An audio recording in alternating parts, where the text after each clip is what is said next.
ਵੱਡੀ ਖਬਰ ਜੁੜੀ ਹੋਈ ਹੈ। ਇੱਕ ਪਾਸੇ ਮੁੱਖ ਮੰਤਰੀ ਤੇ ਦੂਜੇ ਪਾਸੇ ਗਵਰਨਰ। ਵਾਰ ਪਲਟਵਾਰ ਦਾ ਦੌਰ ਜਾਰੀ ਹੈ ਤੇ ਸ਼ੁਰੂਆਤ ਅੱਜ ਵੱਡੀ ਖਬਰ ਦੇ ਨਾਲ ਹੀ। ਗਵਰਨਰ ਨੇ ਮੁੱਖ ਮੰਤਰੀ ਮਾਨ ਨੂੰ ਚਿੱਠੀ ਲਿਖੀ ਹੈ। ਇੱਕ ਵਾਰ ਹੋਰ ਚਿੱਠੀ ਸਾਹਮਣੇ ਆ ਚੁੱਕੀ ਹੈ ਤੇ ਕਿਹਾ ਗਿਆ ਗਵਰਨਰ ਦੇ ਵੱਲੋਂ, ਪੰਜਾਬ ਦੇ ਗਵਰਨਰ ਬਨਵਾਰੀ ਲਾਲ ਪੁਰੋਹਿਤ ਉਹਨਾਂ ਦੇ ਵੱਲੋਂ ਕਿਹਾ ਗਿਆ ਕਿ ਮੇਰੀਆਂ ਚਿੱਠੀਆਂ ਦਾ ਜਵਾਬ ਸਰਕਾਰ ਨਹੀਂ ਦਿੰਦੀ।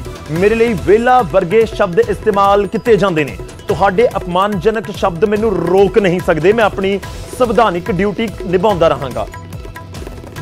ਇਹ ਵੀ ਕਿਹਾ ਗਵਰਨਰ ਬਨਵਾਰੀ ਲਾਲ ਪੁਰੋਹਿਤ ਨੇ ਜੋ ਚਿੱਠੀ ਲਿਖੀ ਹੈ ਉਸ ਦੇ ਵਿੱਚ ਕਿ ਮੈਨੂੰ ਪਤਾ ਲੱਗਿਆ ਕਿ ਤੁਸੀਂ ਆਟਾ ਦਾਲ ਸਕੀਮ ਲਿਆ ਰਹੇ ਹੋ। ਮੈਂ ਪਿਛਲੇ ਸਾਲ ਸਤੰਬਰ ਦੇ ਵਿੱਚ ਇਸ ਦੇ ਉੱਤੇ ਜਵਾਬ ਮੰਗਿਆ ਸੀ। ਤੁਸੀਂ ਅੰਬੇਦਕਰ ਦੇ ਅਨੁਯਾਈ ਹੋਣ ਦਾ ਹਵਾਲਾ ਦਿੰਦੇ ਹੋ। ਅੰਬੇਦਕਰ ਸਾਹਿਬ ਦੇ ਲਿਖੇ ਸੰਵਿਧਾਨ ਦੇ ਵਿੱਚ ਹੀ ਗਵਰਨਰ ਨੂੰ ਅਧਿਕਾਰ ਦਿੱਤੇ ਗਏ ਨੇ। ਖੈਰ ਬਾਰ ਪਲਟਵਾਰ ਜਾਰੀ ਹੈ। ਇੱਕ ਵਾਰ ਫਿਰ ਤੋਂ ਇੱਕ ਹੋਰ ਮੁੱਦਾ ਤੁਸੀਂ ਕਹਿ ਸਕਦੇ ਹੋ ਜਿਸ ਦੇ ਉੱਤੇ ਸਰਕਾਰ ਤੇ ਗਵਰਨਰ ਆਮੋ ਸਾਹਮਣੇ ਨੇ। ਉਹ ਚਾਹੇ ਟੀਚਰਸ ਨੂੰ ਵਿਦੇਸ਼ ਭੇਜਣ ਦਾ ਜ਼ਿਕਰ ਹੋਵੇ, ਸੈਸ਼ਨ ਸੱਦਣ ਦਾ ਜ਼ਿਕਰ ਹੋਵੇ, ਸੈਸ਼ਨ ਦੇ ਵਿੱਚ ਜਿਹੜੇ ਬਿੱਲ ਪਾਸ ਕੀਤੇ ਗਏ ਉਹਨਾਂ ਦੇ ਉੱਤੇ ਗਵਰਨਰ ਦੀ ਮੋਹਰ ਲਗਾਉਣ ਦਾ ਮੁੱਦਾ ਹੋਵੇ, ਤਾਂ ਵੱਖ-ਵੱਖ ਇਸ਼ੂਜ਼ ਨੇ ਜਿਨ੍ਹਾਂ ਨੂੰ ਲੈ ਕੇ ਇੱਕ ਪਾਸੇ ਮੁੱਖ ਮੰਤਰੀ ਤੇ ਦੂਜੇ ਪਾਸੇ ਗਵਰਨਰ ਨਜ਼ਰ ਆ ਰਹੇ ਨੇ। ਇੱਕ ਚਿੱਠੀ ਹੋਰ ਦੁਬਾਰਾ ਭੇਜ ਦਿੱਤੀ ਗਈ ਹੈ।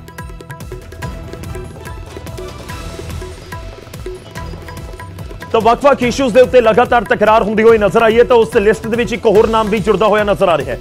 ਇਹ ਨਾਮ ਹੈ ਆਟਾ ਦਾਲ ਸਕੀਮ ਦਾ। ਕਾਬਿਲੇ ਗੌਰ ਹੈ ਕਿ ਇੱਕ ਦਿਨ ਪਹਿਲਾਂ ਜਿਹੜੀ ਕੈਬਨਿਟ ਦੀ ਮੀਟਿੰਗ ਹੋਈ ਹੈ ਉਸ ਦੇ ਵਿੱਚ ਇਹ ਫੈਸਲਾ ਲਿਆ ਗਿਆ ਕਿ ਨਵੇਂ ਸਿਰੇ ਤੋਂ ਆਟਾ ਦਾਲ ਸਕੀਮ ਸਰਕਾਰ ਲੈ ਕੇ ਆ ਰਹੀ ਹੈ, ਜਿਸ ਦੇ ਵਿੱਚ ਇਹ ਹੈ ਕਿ ਜਿਹੜੀ ਆਟਾ ਤੇ ਜਾਂ ਕਣਕ ਹੈ ਉਹ ਡਿਪੂਆਂ ਤੇ ਮਿਲੇਗੀ। ਹੋਮ ਡਿਲੀਵਰੀ ਦਾ ਵੀ ਜ਼ਿਕਰ ਹੋਵੇਗਾ। ਤਾਂ ਉਸ ਸਕੀਮ ਦਾ ਵੀ ਜ਼ਿਕਰ ਕਰ ਦਿੱਤਾ ਗਿਆ ਹੈ ਰਾਜਪਾਲ ਦੇ ਵੱਲੋਂ। ਤੇ ਆਪਣੀ ਚਿੱਠੀ ਦੇ ਵਿੱਚ ਉਹਨਾਂ ਨੇ ਕਿਹਾ ਕਿ ਮੈਨੂੰ ਪਤਾ ਲੱਗਿਆ ਕਿ ਤੁਸੀਂ ਆਟਾ ਦਾਲ ਸਕੀਮ ਲੈ ਕੇ ਆ ਰਹੇ ਹੋ, ਨਵੀਂ ਆਟਾ ਦਾਲ ਸਕੀਮ ਲੈ ਕੇ ਆ ਰਹੇ ਹੋ।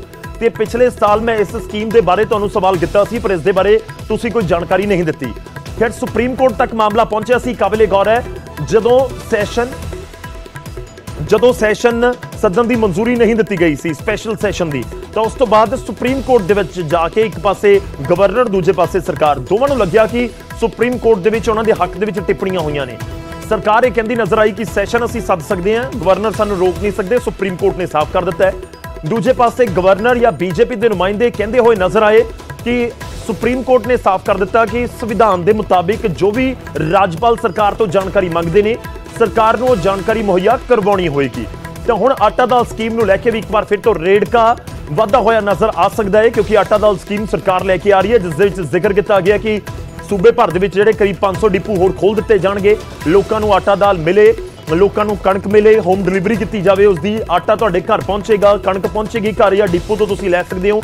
ਇਸ ਤਰੀਕੇ ਦੇ ਬਦਲ ਦਿੱਤੇ ਗਏ ਨੇ। ਤਾਂ ਸਰਕਾਰ ਇਸ ਨੂੰ ਲੈ ਕੇ ਸੋਚ ਰਹੀ ਹੈ ਜਾਂ ਦਾਅਵਾ ਕਰ ਰਹੀ ਹੈ ਕਿ ਇੱਕ ਵੱਡੀ ਸਕੀਮ ਹੈ ਜਿਹੜੇ ਪੰਜਾਬ ਦੇ ਵਿੱਚ ਗਰੀਬ ਤਬਕਾ ਜਾਂ ਗਰੀਬ ਪਰਿਵਾਰ ਨੇ ਉਹਨਾਂ ਤੱਕ ਰਾਹਤ ਪਹੁੰਚੇਗੀ ਇਸ ਸਕੀਮ ਦੇ ਜ਼ਰੀਏ। ਪਰ ਦੂਜੇ ਪਾਸੇ ਰਾਜਪਾਲ ਦੇ ਵੱਲੋਂ ਜ਼ਿਕਰ ਕੀਤਾ ਗਿਆ ਕਿ ਪਿਛਲੇ ਸਾਲ ਅਸੀਂ ਇਸ ਮੁੱਦੇ ਉੱਤੇ ਮੈਂ ਜਵਾਬ ਮੰਗਿਆ ਸੀ ਆਟਾ ਦਾਲ ਸਕੀਮ ਦੇ ਉੱਤੇ, ਤੁਸੀਂ ਉਸਦਾ ਜਵਾਬ ਨਹੀਂ ਦਿੱਤਾ। ਇਨਫੈਕਟ ਜਿਹੜਾ ਲੈਟਰ ਲਿਖਿਆ ਗਿਆ ਉਸ ਦੇ ਨਾਲ ਪਿਛਲੇ ਸਾਲ ਲਿਖੀ ਗਈ ਚਿੱਠੀ ਨੂੰ ਵੀ ਨੱਥੀ ਕੀਤਾ ਗਿਆ ਹੈ, ਯਾਨੀ ਕਿ ਉਸ ਨੂੰ ਵੀ ਅਟੈਚ ਕਰ ਦਿੱਤਾ ਗਿਆ ਗਵਰਨਰ ਬਨਵਾਰੀ ਲਾਲ ਪੁਰੋਹਿਤ ਦੇ ਵੱਲੋਂ। ਤੇ ਇਹ ਪੂਰਾ ਮਾਮਲਾ ਇੱਕ ਵਾਰੀ ਫੇਰ ਭਖਦਾ ਹੋਇਆ ਲਾਜ਼ਮੀ ਤੌਰ ਦੇ ਉੱਤੇ ਨਜ਼ਰ ਆ ਰਿਹਾ ਹੈ।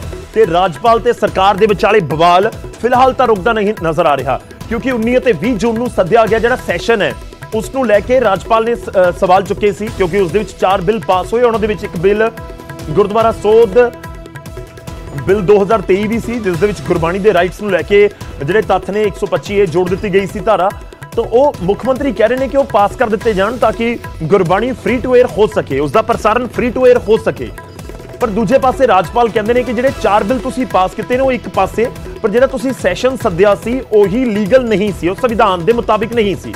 ਰਾਜਪਾਲ ਜਦੋਂ ਪ੍ਰੈਸ ਕਾਨਫਰੰਸ ਕਰਦੇ ਨੇ ਉਹਨਾਂ ਦੇ ਵੱਲੋਂ ਇੱਥੋਂ ਤੱਕ ਕਹਿ ਦਿੱਤਾ ਗਿਆ ਕਿ ਜੇ ਸੈਸ਼ਨ ਹੀ ਸੰਵਿਧਾਨਿਕ ਨਹੀਂ ਸੀ ਤਾਂ ਫਿਰ ਉਸ ਦੇ ਵਿੱਚ ਹੋਇਆ ਬਿਜ਼ਨਸ, ਯਾਨੀ ਕਿ ਉਸ ਦੇ ਵਿੱਚ ਜਿਹੜੇ ਬਿੱਲ ਪਾਸ ਹੋਏ ਨੇ ਕਿ ਉਹ ਕਿਵੇਂ ਸੰਵਿਧਾਨਿਕ ਹੋ ਸਕਦੇ ਨੇ। ਤਾਂ ਇਹ ਤਕਰਾਰ ਜਾਰੀ ਹੈ। ਤਕਰਾਰ ਦੇ ਵਿਚਾਲੇ ਹੁਣ ਅਗਲਾ ਸਟੈਪ ਸਰਕਾਰ ਦਾ ਕੀ ਹੋਏਗਾ ਉਸ ਦੇ ਉੱਤੇ ਤਾਂ ਨਜ਼ਰਾਂ ਰਹਿਣਗੀਆਂ। ਫਿਲਹਾਲ ਸੰਵਿਧਾਨਿਕ ਤਾਕਤਾਂ ਕਿਸ ਦੇ ਕੋਲ ਕਿਹੜੀਆਂ ਨੇ ਇਸ ਨੂੰ ਲੈ ਕੇ ਆਪੋ ਆਪਣੇ ਤਰਕ ਜ਼ਰੂਰ ਦਿੱਤੇ ਜਾ ਰਹੇ ਨੇ। ਹੁਣ ਸੈਸ਼ਨ ਸੰਵਿਧਾਨਿਕ ਸੀ ਜਾਂ ਨਹੀਂ ਸੀ ਉਸ ਦੇ ਉੱਤੇ ਜਾਣਕਾਰ ਕੀ ਕਹਿੰਦੇ ਨੇ ਜਾਂ ਫਿਰ ਅੱਗੇ ਪੰਜਾਬ ਸਰਕਾਰ ਕੀ ਸਟੈਪ ਚੁੱਕਦੀ ਹੈ ਉਸ ਦੇ ਉੱਤੇ ਵੀ ਨਜ਼ਰ ਰਹੇਗੀ। ਪਰ ਦੂਜੇ ਪਾਸੇ ਇੱਕ ਨਵਾਂ ਮੁੱਦਾ ਜ਼ਰੂਰ ਖੜਾ ਹੋ ਰਿਹਾ ਹੈ। ਪਹਿਲਾਂ ਟੀਚਰਾਂ ਦੀ ਟ੍ਰੇਨਿੰਗ ਜੋ ਸਿੰਗਾਪੁਰ ਭੇਜੇ ਗਏ ਉਹਨਾਂ ਨੂੰ ਲੈ ਕੇ ਸੀ, ਉਸ ਦੇ ਵਿੱਚ ਰਾਜਪਾਲ ਨੇ ਜ਼ਿਕਰ ਕੀਤਾ ਸੀ ਕਿ ਮੈਨੂੰ ਪਤਾ ਲੱਗਿਆ ਕਿ ਕੁਝ ਜਿਹੜੀ ਸਿਲੈਕਸ਼ਨ ਹੋਈ ਹੈ ਉਸ ਦੇ ਵਿੱਚ ਕੁਝ ਗੜਬੜ ਹੋਈ ਹੈ, ਤਾਂ ਉਸ ਦੇ ਉੱਤੇ ਜਵਾਬ ਮੰਗਿਆ। ਰਾਜਪਾਲ ਦਾ ਦਾਅਵਾ ਹੈ ਕਿ ਮੈਨੂੰ ਕੋਈ ਜਵਾਬ ਨਹੀਂ ਦਿੱਤਾ ਗਿਆ। ਉਸ ਤੋਂ ਬਾਅਦ ਸੈਸ਼ਨ ਨੂੰ ਲੈ ਕੇ ਸਵਾਲ ਚੁੱਕੇ ਗਏ ਸੀ। ਸੈਸ਼ਨ ਇਨਫੈਕਟ ਸੱਦਿਆ ਹੀ ਨਹੀਂ ਗਿਆ ਸੀ। ਫਿਰ ਜਦੋਂ ਸੈਸ਼ਨ ਦੇ ਵਿੱਚ ਅਭਿਭਾਸ਼ਣ ਹੁੰਦਾ ਹੈ ਰਾਜਪਾਲ ਦਾ, ਤਾਂ ਉਸ ਦੇ ਵਿੱਚ ਮਾਈ ਗਵਰਨਮੈਂਟ ਕਹਿਣ ਨੂੰ ਲੈ ਕੇ ਸਰਕਾਰ ਦੇ ਨੁਮਾਇੰਦਿਆਂ ਦਾ ਦਾਅਵਾ ਹੈ ਕਿ ਅੰਦਰ ਉਸ ਨੂੰ ਲੈ ਕੇ ਵੀ ਵਿਵਾਦ ਹੋਇਆ। ਉਸ ਤੋਂ ਬਾਅਦ ਜਿਹੜਾ ਰੀਸੈਂਟਲੀ ਪਿਛਲੇ ਮਹੀਨੇ ਸੈਸ਼ਨ 19 ਅਤੇ 20 ਤਰੀਕ ਵਾਲਾ ਹੋਇਆ ਉਸ ਨੂੰ ਲੈ ਕੇ ਵੀ ਵਿਵਾਦ ਹੁੰਦਾ ਹੋਇਆ ਨਜ਼ਰ ਆ ਰਿਹਾ। 4 ਬਿੱਲ ਅਜੇ ਵੀ ਠੰਡੇ ਬਸਤੇ ਦੇ ਵਿੱਚ ਨਜ਼ਰ ਆਉਂਦੇ ਨੇ, ਕਿਉਂਕਿ ਜੇਕਰ ਸੈਸ਼ਨ ਦੇ ਉੱਤੇ ਕੁਐਸਚਨ ਚੁੱਕ ਦਿੱਤੇ ਗਏ ਨੇ ਤਾਂ ਉਸ ਨੂੰ ਲੈ ਕੇ ਪਹਿਲਾਂ ਪੰਜਾਬ ਸਰਕਾਰ ਲਾਜ਼ਮੀ ਤੌਰ ਤੇ ਕੋਈ ਨਾ ਕੋਈ ਅਗਲਾ ਸਟੈਪ ਚੁੱਕੇਗੀ, ਪਰ ਉਸ ਸਮੇਂ ਤੱਕ 4 ਬਿੱਲ ਦੇ ਉੱਤੇ ਮੋਹਰ ਲੱਗੇਗੀ। ਇਸ ਦੇ ਚਾਂਸਸ ਬੇहद ਘੱਟ ਨਜ਼ਰ ਆ ਰਹੇ ਨੇ।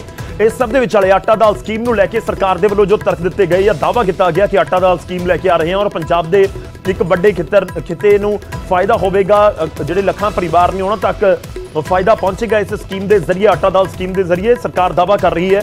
ਤਾਂ ਉਸ ਨੂੰ ਲੈ ਕੇ ਵੀ ਗਵਰਨਰ ਬਨਵਾਰੀ ਲਾਲ ਪੁਰੋਹਿਤ ਸਵਾਲ ਚੁੱਕ ਰਹੇ ਨੇ ਕਿ ਦੱਸੋ ਤੁਹਾਨੂੰ ਪਿਛਲੇ ਸਾਲ ਇਸ ਨੂੰ ਲੈ ਕੇ ਸਵਾਲ ਕੀਤਾ ਗਿਆ ਸੀ, ਤੁਸੀਂ ਉਸ ਦੇ ਵਿੱਚ ਕੀ ਕੁਝ ਕੀਤਾ ਹੈ। ਤਾਂ ਖੈਰ ਦੇਖਣਾ ਹੋਵੇਗਾ ਕਿ ਆਟਾ ਦਾਲ ਸਕੀਮ ਨੂੰ ਲੈ ਕੇ ਹੁਣ ਸਰਕਾਰ ਦੇ ਵੱਲੋਂ ਕੀ ਤਰਕ ਦਿੱਤੇ ਜਾਂਦੇ ਨੇ। ਜਿਸ ਚਿੱਠੀ ਦਾ ਜ਼ਿਕਰ ਰਾਜਪਾਲ ਕਰ ਰਹੇ ਨੇ ਉਹਨਾਂ ਦੇ ਵੱਲੋਂ ਉਹ ਚਿੱਠੀ ਵੀ ਇਸ ਲੈਟਰ ਦੇ ਵਿੱਚ ਜੋ ਸਰਕਾਰ ਨੂੰ ਲਿਖੀ ਗਈ ਹੈ ਉਸ ਦੇ ਵਿੱਚ ਅਟੈਚ ਕਰ ਦਿੱਤੀ ਗਈ ਹੈ।